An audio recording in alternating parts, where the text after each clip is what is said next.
सो मज़ीद हम कुछ की फैक्ट्स देख लेते हैं। तो ये की फैक्ट्स आपको बिल्कुल याद होने चाहिए, ठीक है। ये आपको बहुत काम आएंगे अगले एक्सरसाइजेज में, जब आप क्वेश्चन सॉल्व करेंगे तो ये की फैक्ट से आपको कंक्लूजन्स निकालने पड़ेंगे, तो वहाँ पे आपको काफ़ी आसानी होगी। अब हम देखते हैं पॉजिटिव और नेगेटिव ग्रेडियंट का। तो लेट्स सपोज हमारे पास एक ये लाइन है जिसमें इसका जो इंक्लिनेशन है ये एंगल अल्फ़ा है, ठीक है। ऑब्वियसली हमें पता चल रहा है कि जो अल्फ़ा है वो 90 और 0 के दरमियान में। तो हमें पता है कि अगर हमारा अल्फ़ा इस रीजन में हो 0 से 90 डिग्री में, तो ये कौन सा क्वाड्रेंट बनता है? It is first quadrant. और हमें पता है कि फर्स्ट क्वाड्रेंट में जो tan की वैल्यू होती है वो क्या होती है? Greater than 0। तो इट मीन्स कि फर्स्ट क्वाड्रेंट में जब भी इस किस्म की लाइन होगी जिसका इंक्लिनेशन इस रीजन में आ रहा होगा 0 से 90 के दरमियान में, तो उसकी जो स्लोप होगी वो क्या होगी? ग्रेटर और इक्वल टू 0, यानी इसकी स्लोप पॉजिटिव होगी। तो इसको हम कहते हैं पॉजिटिव ग्रेडियंट। इसके बाद हम देखते हैं नेगेटिव ग्रेडियंट। तो नेगेटिव ग्रेडियंट में अगर हमारे पास एक लाइन है जिसका एंगल ऑफ इंक्लिनेशन बीटा इस तरह से है कि बीटा लाई कर रहा है 90 और 180 के दरमियान में, ठीक है। तो 90 से बड़ा है और 180 से इक्वल हो सकता है या 180 से स्मॉल हो सकता है। तो इक्वल के ऊपर तो स्लोप 0 हो जाएगी, तो 180 से लेस, ठीक है। तो इस केस में क्या होगा? इस केस में जो स्लोप होगी वो लेस दैन 0 होगी, नेगेटिव होगी। ऐसा क्यों है? क्योंकि सेकंड क्वाड्रेंट बनता है ये एंगल कहाँ पे लाई कर रहा है? 90 से 180 के दरमियान में, ये सेकंड क्वाड्रेंट में होता है, ठीक है। और सेकंड क्वाड्रेंट में जो होता है वो हमारे पास टेंजेंट क्या होता है? सेकंड क्वाड्रेंट में नेगेटिव होता है। तो इट मीन्स सेकंड क्वाड्रेंट में हमारे पास स्लोप होगी वो नेगेटिव होगी। इसको हम कहते हैं कि सेकंड क्वाड्रेंट में जब भी कोई लाइन इस तरह से पास कर रही है जिसका एंगल सेकंड क्वाड्रेंट में लाई कर रहा है, लाइन हो सकता है कि वो इधर से ना गुजरे, वो यहाँ से पास हो रही हो, ठीक है, उसका एंगल यहाँ पे हो सकता है, बट एंगल की जो वैल्यू है वो सेकंड क्वाड्रेंट में आनी चाहिए 90 से 180 के दरमियान में। लेट्स सपोज यही लाइन अगर यहाँ से पास कर रही हो तो इसकी इंक्लिनेशन की वैल्यू स्टिल इस रीजन में लाई कर रही है, ठीक है। It is still between 90 and 180। तो इसके ग्रेडियंट को अभी भी हम नेगेटिव ग्रेडियंट ही कहेंगे।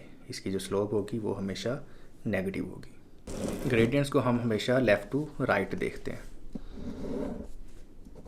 तो हमारे पास कोई भी लाइन है, ठीक है, इस तरह से लाइंस पास हो रही हैं, तो हम इनको लेफ़्ट टू राइट देखेंगे। लेफ़्ट टू राइट अगर लाइन में y की वैल्यू इंक्रीज़ हो रही है तो इसका मतलब होगा कि इसका ग्रेडियंट पॉजिटिव है, ठीक है।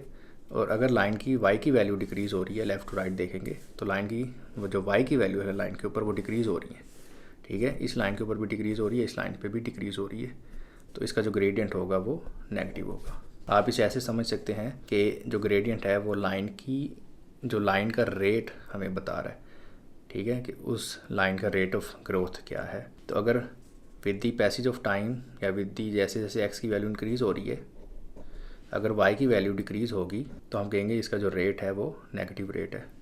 और अगर x की वैल्यू इंक्रीज़ होने से y की वैल्यू ऊपर इंक्रीज़ होगी तो हम कहेंगे कि इसका जो ग्रेडियंट है ये पॉजिटिव ग्रेडियंट है, ठीक है। तो इस तरीके से इस टाइप की जो लाइंस होती हैं इनका नेगेटिव ग्रेडियंट होता है, ठीक है। और इस टाइप की जो लाइंस होती हैं जो increase left to right increase हो रही होती हैं, इनका पॉजिटिव ग्रेडियंट होता है। तो इसके बाद जो आखिरी एक की पॉइंट है वो कुछ इस तरह से है कि दो अगर पैरेलल लाइंस होंगी, दो पैरेलल लाइंस, ठीक है, ये दो पैरेलल लाइंस हैं, तो इनकी जो स्लोप होगी, लेट्स सपोज ये दो लाइंस हैं, ये L1 और L2 है। तो पैरेलल लाइंस को हम इस तरह से डिनोट करते हैं L1 is parallel to L2। तो if L1 is parallel to L2 then slope of L1 is equal to slope of L2।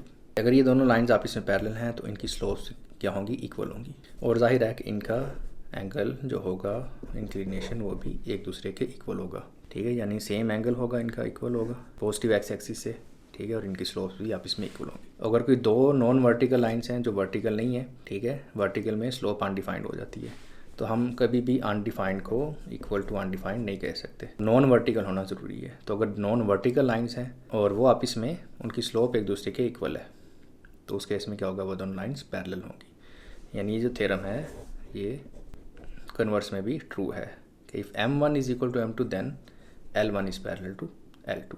इसी तरह से अगर दो परपेंडिकुलर लाइंस होंगी हमारे पास,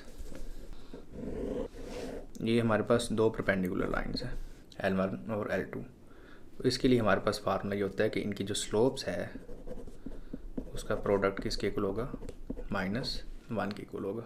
और इन केसेस में हम वर्टिकल लाइंस को कंसिडर नहीं कर रहे, क्योंकि वर्टिकल लाइंस की स्लोप अनडिफाइंड होती है, उनको हम इक्वालिटी में नहीं लेके आ सकते। तो दो वर्टिकल लाइंस होंगी, जाहिर है कि वो एक दूसरे के पैरेलल भी होंगी, लेकिन हम उसको इस तरीके से सॉल्व नहीं करेंगे, हमें वो देख के पता चल जाएगा। लेट्स सपोज हमारे पास यहाँ पे कोई दो वर्टिकल लाइंस है, एक ये वर्टिकल लाइन है, एक ये वर्टिकल लाइन है, ठीक है। इसकी स्लोप भी क्या होगी, अनडिफाइंड होगी, या इसका एंगल 90 डिग्री होगा इंक्लिनेशन का, इसका भी 90 डिग्री होगा। इनकी स्लोप्स अनडिफाइंड होंगी, इसकी भी स्लोप अनडिफाइंड है तो इसकी भी स्लोप अनडिफाइंड। इट मीन्स ये दोनों वर्टिकल लाइंस हैं। अब दोनों वर्टिकल लाइंस हैं तो इसका मतलब क्या होगा कि ये दोनों आपस में पैरेलल होंगी, पर हम इसको में ये नहीं कहेंगे कि इनकी स्लोप एक दूसरे के इक्वल है, क्योंकि दोनों की स्लोप अनडिफाइंड है। अनडिफाइंड को एक दूसरे के इक्वल हम नहीं पुट कर सकते। तो दैट्स ऑल। इसके बाद अब हम देखेंगे एक्सरसाइज 8.1।